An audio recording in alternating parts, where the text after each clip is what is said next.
জানতে পারছেন যে একটা বাচ্চা একটু আগে আসছে আমাদের এখানে মেডিকেলে, যে আমরা যেটা স্টেমে শুনতে পারলাম যে বাচ্চাটা ট্রেনে হয়েছে আর কি। তো বাচ্চার মা অসুস্থ ছিল, ঢাকা থেকে দিনাজপুরে চিকিৎসার জন্য আমরা দেখছি। বাচ্চাটাকে জন্মের পরে যেমন কালার থাকে, কিস কালার ওরকম ছিল, বাট বাচ্চাটার চোখ ফুটেনি, এখন চোখ বন্ধ আছে। এই কারণ হচ্ছে যে বাচ্চাটা নাকি 7 মাসেই ডেলিভারি হয়ে গেছে। আপনারা জানেন যে প্রেগনেন্সি অবস্থায় 9 মাস প্লাস 7 ডেজ, এরপর 9 মাসের পরেই হয় আর কি বাচ্চা। তো যেহেতু রাস্তায় একটা অঘটন ঘটছে আর কি, দুর্ঘটনায় বলা যায় এটাকে, হুট করে উঠছে এবং সে ডেলিভারি হয়ে গেছে। তো বাচ্চার ওজনও সেই হিসেবে জন্মের আগেই হয়ে গেছে, মানে সময়ের আগেই হয়ে গেছে।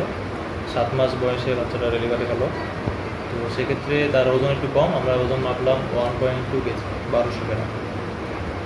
তো বাচ্চা যেহেতু রাস্তা থেকে আসছে এই পর্যন্ত, সেক্ষেত্রে বাচ্চার শরীরে একটু হিট কম ছিল, টেম্পারেচার কম ছিল, তাপমাত্রা কম থাকার আমরা বাচ্চাটাকে স্ক্যান হতে রাখছি। স্ক্যান হতে হিট দিয়ে বাচ্চাকে রাখা হয়েছে, ওয়ার্মার উপরে রাখা হয়েছে। এবং যেহেতু বাইরে ডেলিভারি হয়েছে, ইনফেকশনের চান্স থেকেই থাকে।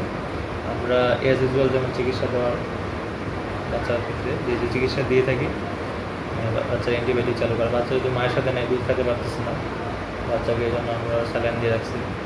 মানে যারা চিকিৎসা দেওয়া, আলহামদুলিল্লাহ সব চিকিৎসা দেওয়া হয়েছে।